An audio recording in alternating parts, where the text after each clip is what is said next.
Assalamualaikum warahmatullahi wabarakatuh. Pada kesempatan kali ini, saya Ustazah Kaska akan membahas masih materi garis dan sudut, namun di sini sudutnya adalah kedudukan dua garis. Oke, langsung saja. Kedudukan dua garis itu ada 4.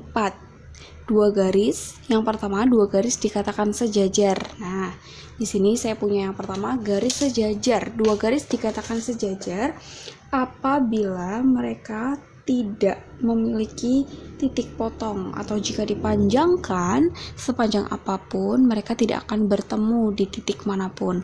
Paham ya? Jadi perlu diingat bahwa garis itu beda dengan ruas garis. Kalau garis itu ini ya, saya beri tanda panah di ujung-ujungnya karena garis itu panjangnya tak berhingga. Jadi dia panjang banget sampai sana, masih bisa panjang sekali, tak terhingga. Jadi bukan putus. Nanti yang cuman straight gitu doang namanya ruas garis yang ada ukurannya. Misalnya ruas garis AB adalah 3 cm. Jadi ruas garisnya itu panjangnya 3 cm. Tapi kalau garis itu tak berhingga panjangnya. Makanya di ujung-ujungnya saya beri tanda panah yang berarti dia masih bisa panjang sepanjang apapun. Tidak ada patokan berapa panjangnya gitu. Jadi kalau garis tidak ada, garis ini panjangnya 3 cm tidak ada. Kalau yang ada patokan panjangnya namanya ruas garis gitu ya. Jadi saya ulangi, yang pertama garis sejajar adalah dua garis yang apabila dipanjangkan sepanjang apapun dia tidak memiliki titik potong atau tidak akan bertemu di titik manapun gitu. Jadi bisa ya, paham ya, nggak ada titik potongnya. Kebalikannya dengan garis yang berpotongan. Garis yang berpotongan ini adalah dua garis yang bertemu di satu titik. Ada titik potongnya, yaitu di situ saya berikan titik K. Yang di tengah-tengah itu adalah titik K. Kalau titik simbolnya pakai huruf besar ya. Kalau garis pakai huruf kecil, wajib. Tidak boleh salah. Kemudian garis yang berimpit. Di sini saya belum menggambarkan biar kalian semuanya lihat. Garis yang berimpit adalah garis yang letaknya di satu tempat yang sama. Contohnya seperti ini.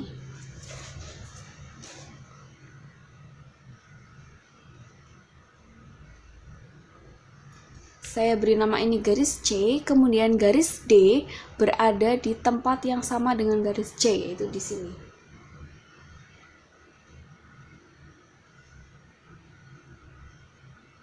Garis D. Walaupun misalnya dipanjangkan semuanya akan sama ya panjangnya, karena garis itu tidak memiliki patokan ukurannya seperti itu. Garis yang berimpit dia berada di tempat yang sama, atau bisa disebut juga dengan kolinier gitu dalam satu garis. Oke, paham ya? Untuk garis bersilangan yang keempat, garis bersilangan ini hampir sama dengan garis sejajar dan garis yang berpotongan. Contohnya seperti ini. Saya berikan contoh pakai buku dan bolpen. Oke, seperti ini saya praktekkan dengan 2 spidol saja ya. Jadi garis bersilangan itu adalah garis yang tidak sejajar dan tidak berpotongan. Contohnya seperti ini. Saya punya garis ini dan garis ini. Nih, seperti ini. Kalau dipanjangkan sepanjang apapun ke atas maupun ke bawah, dia tidak akan bertemu dengan garis ini. Dia mau maju atau mundur, garisnya tidak akan bertemu sini. Kalau berpotongan kan gini ya, dia memotong gini. Nih ya, bertemu di satu titik. Kalau sejajar kan kayak gini, atau gini, atau gini. Dia nggak akan bertemu di titik manapun. Kalau bersilangan, dia kelihatannya kayak berpotongan, tapi sebenarnya tidak. Gini, satunya ke sana, satunya ke sini. Saya susah ya gambarnya kalau di sini. Contohnya gini aja.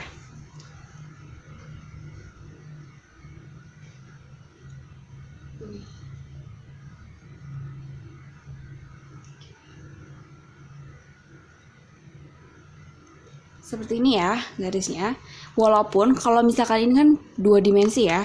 Ini kalau dipanjangkan ke sana kan juga akhirnya berpotongan, tapi maksud saya bukan gitu, maksudnya gini ya. Ini garisnya, yang satu di sini. Nah, gini. Nih, nggak akan berpotongan di sini. Paham ya? Maksudnya bersilangan seperti itu. Oke, yang akan kita bahas lebih lanjut adalah garis yang sejajar. Nanti di sini saya punya sifat-sifat apabila dua garis sejajar dipotong oleh satu garis. Saya hapus dulu, silahkan di screenshot kemudian dipindah ke buku catatan. Oke, di sini saya akan menjelaskan tentang sudut-sudut yang terbentuk apabila dua garis sejajar dipotong oleh garis lain. Oke, sebelumnya saya sudah gambarkan di sini ada dua garis yang sejajar, yaitu K dan L dipotong oleh sebuah garis, yaitu garis M. Di sini saya sudah berikan tanda A. Di sini ada sudut-sudut ya, ada A1, A2, A3, A4. Hanya saya tulis satu saja ya, sekali sana biar nggak uyuk-uyuan. Untuk yang B, di sini saya tuliskan B1, 2, 3, dan 4. Di sini daerahnya A, di sini daerahnya B. Oke, di sini saya akan menjelaskan sudut-sudut yang terbentuk jika dua garis sejajar dipotong oleh garis lain. Yang pertama ada sudut yang saling sehadap. Sudut yang sehadap itu yang mana saja, Us? Sudut yang sehadap itu adalah sudut A1 dan B1. Oke, A1 dan B1. Perlu dilihat bahwa sudut sehadap adalah sudut yang menghadap ke arah yang sama. Contoh ini ya, A1 kan gini, seret, hadap ke sana. B1 juga hadap ke sana. Berarti A1 dan B1 itu sehadap. Oke, ada lagi yang lain. A2 dan B2 menghadap ke arah yang sama, yaitu ke sana semuanya. Kemudian A3 dan B3 menghadap ke arah yang sama, A4 dan B4 menghadap ke arah yang sama. Saya tuliskan di sebelah sini ya, sudut-sudut yang sehadap itu yang mana saja. Kemudian, sudut yang sehadap itu besarnya sama. Oke, saya tuliskan di situ ya, sama besar. Jadi maksudnya kalau nilai A1 di sini, A1 ya, adalah 90 derajat, berarti B1-nya juga 90 derajat gitu. Misalnya sudut A2-nya adalah 30 derajat, berarti B2-nya 30 derajat. Misalnya seperti itu. Kalau dia sehadap. Oke, lanjut. Untuk berikutnya yang kedua adalah sudut dalam berseberangan. Oke, untuk sudut-sudut dalam berseberangan itu adalah sudut yang letaknya itu sebelah menyebelah. Jadi gini, misalnya sudut A2 dan B4. Nah, perhatikan A2 di sini seret dan B4 di sini. Nah, jadi letaknya seperti ini dan seperti ini. Masih berada di area dalam garis di sini ya, di area dalam, dan dia A2 dan B4. Bisa dilihat nyebrang gini tapi masih berada di dalam. Jadi di dalam dan berseberangan. A2 dan B4. Paham ya? Dalam berseberangan, di dalam namun berseberangan. Sudut lainnya adalah A3 dan B1. Masih di dalam namun berseberangan. Saya tuliskan di depan ya. Kemudian nilai dari sudut dalam berseberangan. Oke, sudut dalam berseberangan adalah sama besar seperti sudut sehadap. Oke, begitu ya. Kemudian kita masuk ke sudut yang ketiga, yaitu sudut luar berseberangan. Yang ini dalam berseberangan, kalau yang sekarang luar berseberangan. Sudut luar berseberangan itu adalah letaknya di luar dan berseberangan. Contohnya adalah A1 dan B3. Bisa diperhatikan, A1 yang ini, B3 yang sebelah sini. Di luar sana ya. Dan berseberangan, yang satu di atas, yang satu di bawah. Berseberangan garis M. Luar berseberangan. Bisa ya, A1 dan B3, kemudian A4 dan B2. Saya tuliskan dulu di depan. Oke, untuk sudut luar berseberangan, besarnya adalah sama. Misalnya A4-nya adalah 30 derajat, maka B2-nya adalah 30 derajat. Seperti itu. Selanjutnya yaitu sudut dalam sepihak. Oke, sudut dalam sepihak adalah dalam berarti yang di sini ya, daerah sini. Kalau luar berarti yang di sini. Dalam sepihak berarti dalam yang sepihak, yaitu berada di atas atau di bawah garis M.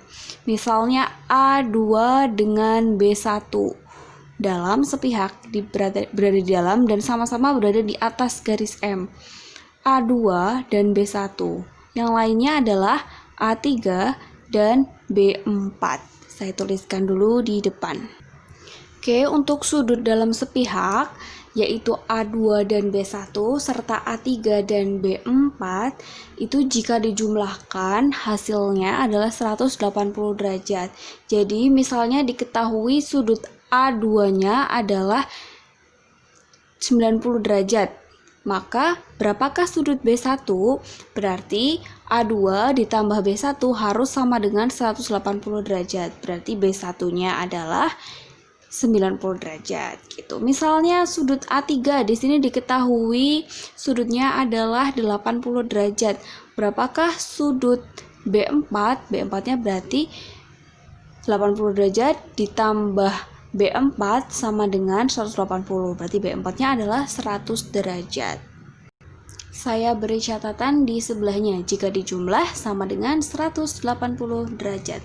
Kemudian yang kelima yaitu sudut luar sepihak. Luar sepihak berarti berada di luar, di sini dan di sini, dan sepihak berada di atas atau di bawah garis M. Misalnya A1 dan B2 serta A4 dan B3. Saya tuliskan dulu di depan. Baik, sudut luar sepihak seperti itu ya, jika dijumlahkan juga sama dengan 180 derajat. Silahkan di screenshot, boleh dicatat di buku catatan masing-masing sekarang. Oke, seperti itu sudah jelas semuanya ya. Kita masuk ke contoh soal. Oke, seperti ini soalnya. Perhatikan gambar berikut. Di sini sudah ada beberapa sudut. Dan pertanyaannya adalah tentukan nilai X dan Y. Di sini ada 2X derajat, 42 derajat, 3Y derajat. Dan kita disuruh menentukan nilai X dan Y. Oke, perhatikan saya akan mengajak kalian untuk melihat sudut 42 derajat dan 2X derajat. Lihat apakah status mereka? Status mereka adalah saling bertolak belakang. Jika saling bertolak belakang berarti nilainya adalah sama. Berarti saya tuliskan 42 sama dengan 2X derajat.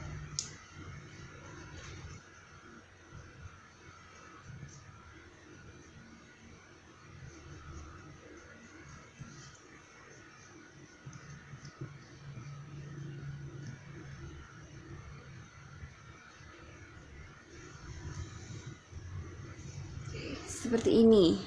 Sudah ya, kalau udah seperti ini gampang ya. Berarti nilai X-nya adalah 42 dibagi 2. Berarti X-nya sama dengan 21 derajat. Saya perbaiki dulu penulisannya ya.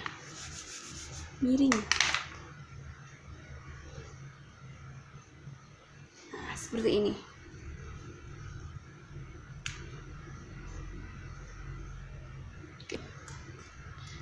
Bisa semuanya ya. Kemudian nilai Y-nya berapa? Nah, kalau X-nya 21 derajat adalah 21 derajat. Mau langsung boleh tadi, berarti ini 42, berarti di sini 42 ya. Langsung boleh, disubstitusikan juga boleh. Langsung saja ya, di sini berarti 42. Saya beri tanda.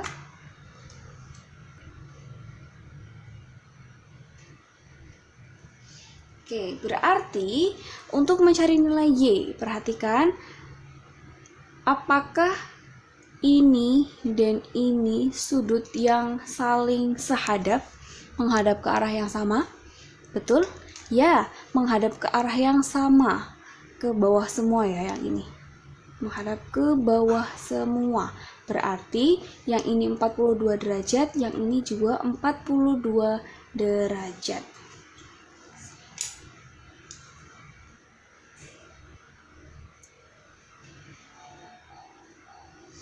Statusnya adalah karena saling sehadap.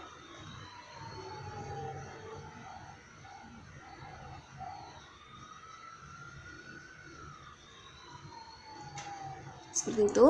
Berarti untuk mencari nilai G-nya,